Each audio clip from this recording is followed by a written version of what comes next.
Dans cette deuxième séquence, dont le titre est « La représentation du relief de la carte », faisons suite aux 4 caractéristiques de la carte que nous avons vues lors de la première séquence. Nous allons répondre à la question simple, puisque la carte papier n'a pas d'épaisseur, comment est représenté le relief sur une carte? Nous verrons les 3 éléments qui permettent de répondre à cette question: les courbes de niveau, l'estompage, les points cotés. En complément, je vous propose une visite au marégraphe de Marseille où se trouve le repère fondamental de nivellement général de la France qui se trouve à la cote 1,661 m au-dessus du zéro qui, lui, n'est pas matérialisé. Et c'est à ce repère fondamental que toutes les altitudes en France métropolitaine font référence. Bonne semaine, bon travail.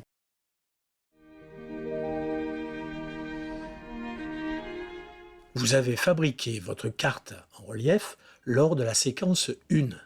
Mettez-la à côté de vous avec le plan qui vous a servi à la fabriquer, car vous allez les utiliser.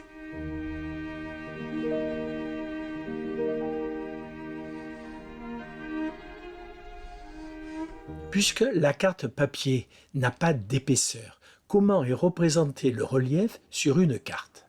Sur une carte, il y a 3 éléments qui contribuent à représenter le relief: les courbes de niveau, l'estompage, les points cotés. Le premier élément qui contribue à représenter le relief, ce sont les courbes de niveau, chacune reliant les points de même altitude. Sur le plan de la carte en relief, la ligne 10, par exemple, relie tous les points qui se trouvent à 10 mètres d'altitude. De même, la courbe de niveau, 60 mètres. Elles sont équidistantes, c'est-à-dire que la différence d'altitude est constante entre chaque courbe. Les nombres à droite indiquent ici que tous les 10 mètres, nous avons une courbe de niveau. L'équidistance des courbes de niveau est donc ici de 10 mètres.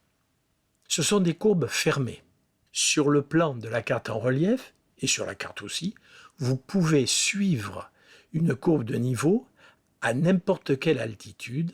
Cette courbe se refermera toujours sur elle-même. Revenons quelques instants sur l'équidistance des courbes de niveau. Sa valeur est indiquée dans la légende de la carte, mais attention, il existe des cartes encore en circulation qui comportent des équidistances de 20 mètres. En particulier, les cartes récentes au 1/75 millième ont, elles, des courbes de niveau équidistantes de 40 mètres. Donc, vérifiez toujours la valeur de l'équidistance des courbes dans la légende de la carte. En zone très peu vallonnée, nous pouvons trouver des courbes de niveau intermédiaire de 5 mètres d'équidistance et dessinées en traits interrompus. Utilisons la carte en relief et le plan. Indiquez l'altitude des points repérés par les différentes flèches. Comme d'habitude, utilisez le bouton pause.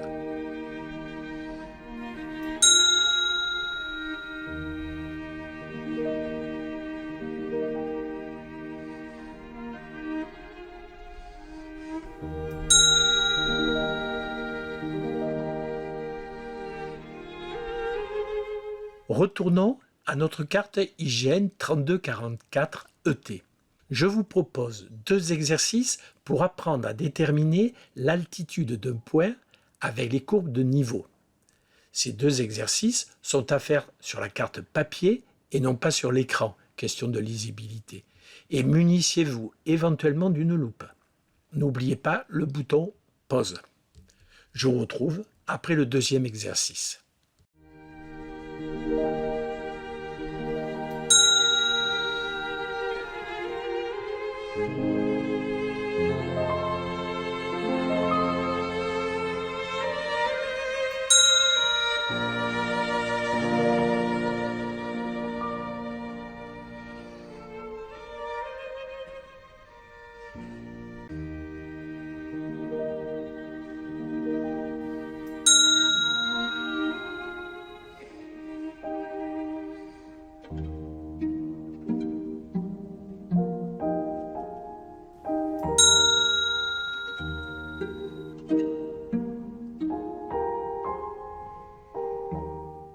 Comme nous sommes des randonneurs, la pente d'un itinéraire est importante. Ça se sent dans les mollets.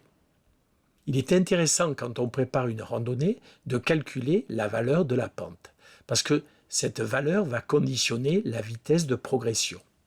Plus la pente est forte et plus l'allure sera modérée.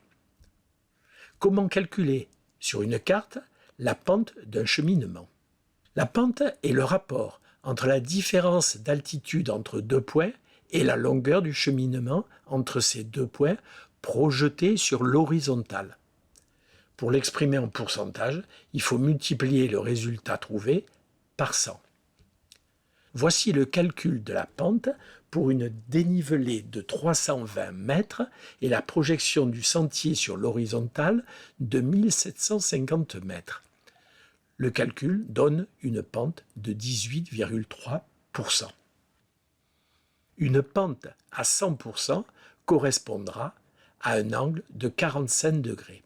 Et de 0 à 45 degrés, la pente est exprimée en pourcentage. Au-delà de 45 degrés, la pente est exprimée en degrés. Utilisons la carte en relief. C'est une île imaginaire, bien sûr, et son échelle est définie comme étant au 1/10 000e. Donc, 1 cm sur la carte représente combien de mètres sur le terrain? 1 cm sur la carte représente 10 000 cm, donc 100 mètres. Quelle est la pente entre les points A et B? Pour cela, je mesure la distance sur le plan entre ces deux points. Je trouve 4 cm, soit 400 mètres sur le terrain. Je mesure maintenant la dénivelée en utilisant les courbes de niveau. Je trouve 50 mètres.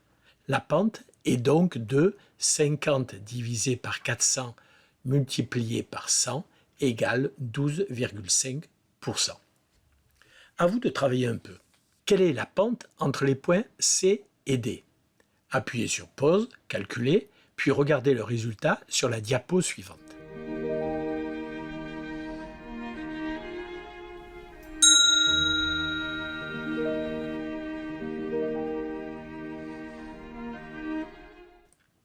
La distance sur le plan est de 1 cm, soit 100 mètres sur le terrain.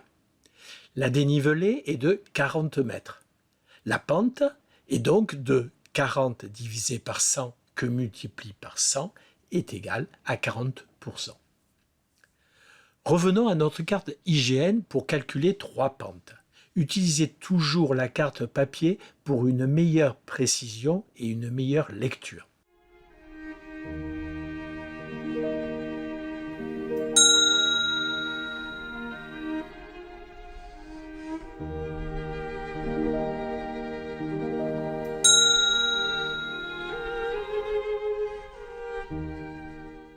La pente, c'est la raideur et la forme du terrain.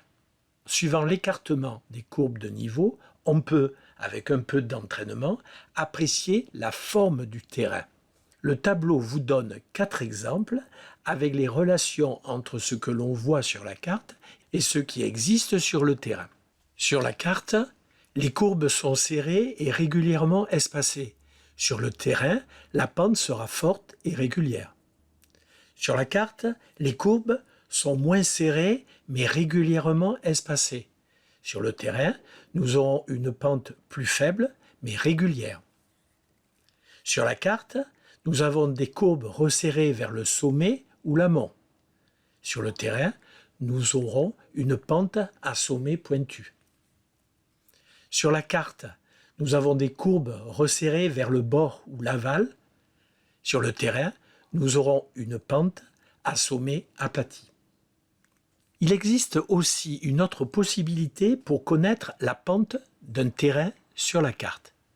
Il suffit de mesurer l'écartement entre les courbes de niveau. Pour cela, voici un tableau pour les cartes au 1/25 000e avec une équidistance de 10 mètres, qui vous indique la pente en fonction de la distance entre les courbes de niveau.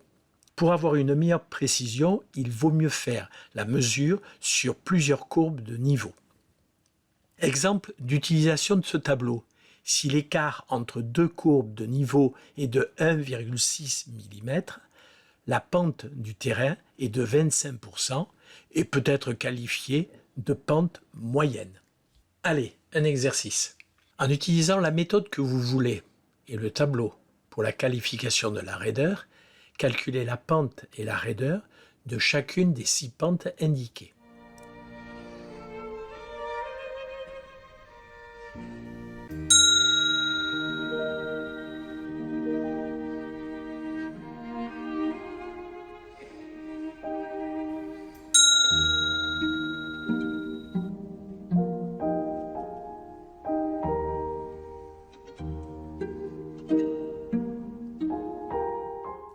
Le deuxième élément qui contribue à représenter le relief, c'est l'estompage.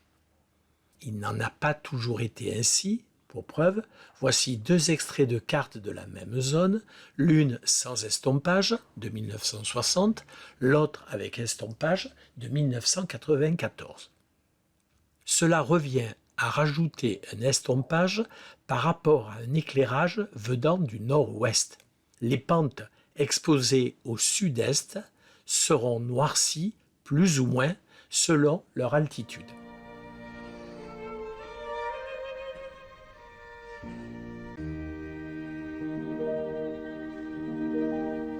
Le dernier élément qui contribue à représenter le relief, ce sont les points cotés.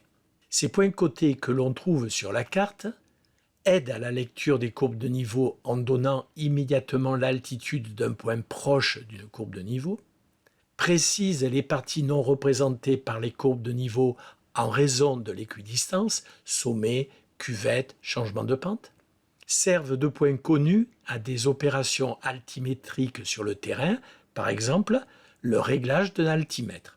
Mais attention, il n'y a aucun élément matériel sur le terrain. Une précision. Dans la diapo précédente, il est noté « Les points cotés précisent les parties non représentées par les courbes de niveau en raison de l'équidistance, sommet, cuvette, changement de pente. » Expliquons. Supposons que nous ayons une carte avec des courbes de niveau équidistance de 10 mètres.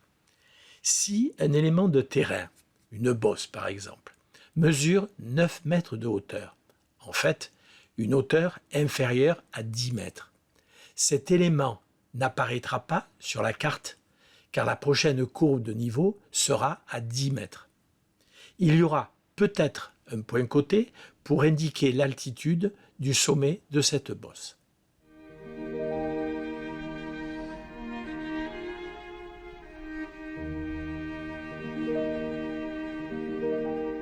Quels sont les éléments matériels de l'altimétrie, qui est la détermination et la mesure des altitudes d'un lieu, que l'on trouve dans la nature? Il existe 2 grandes familles. Les points géodésiques, encore appelés points réseau de base français, et les repères de nivellement. Le point géodésique, borne ou repère, est un point matérialisé, dont les coordonnées dans les 3 dimensions sont connues avec précision. Sur une carte, les points géodésiques sont signalés par l'indication BNE pour borne et ou par le dessin d'un triangle. Mais la lecture des cartes récentes montre que ce type d'information n'apparaît presque plus. Le presque parce que j'ai testé des cartes récentes et moins récentes, mais toujours de la même catégorie. Ça dépend. Sur le terrain, nous pouvons trouver 3 modèles de points géodésiques. Borne géodésique en granit, repère géodésique métallique rond, repère géodésique métallique triangulaire.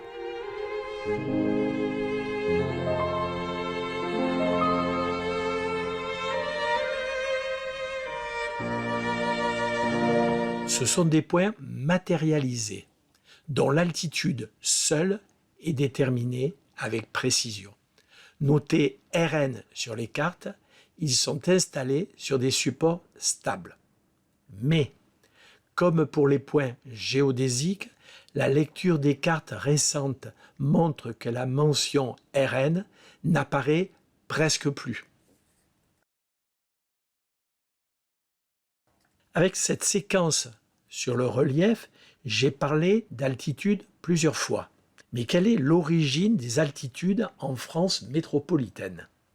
Sur les anciennes cartes, l'information dans la légende était très claire.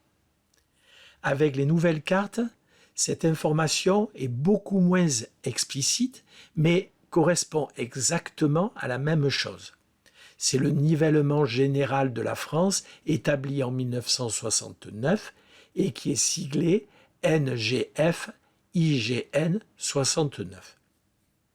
En complément à cette séquence, je vous propose une visite au marégraphe de Marseille.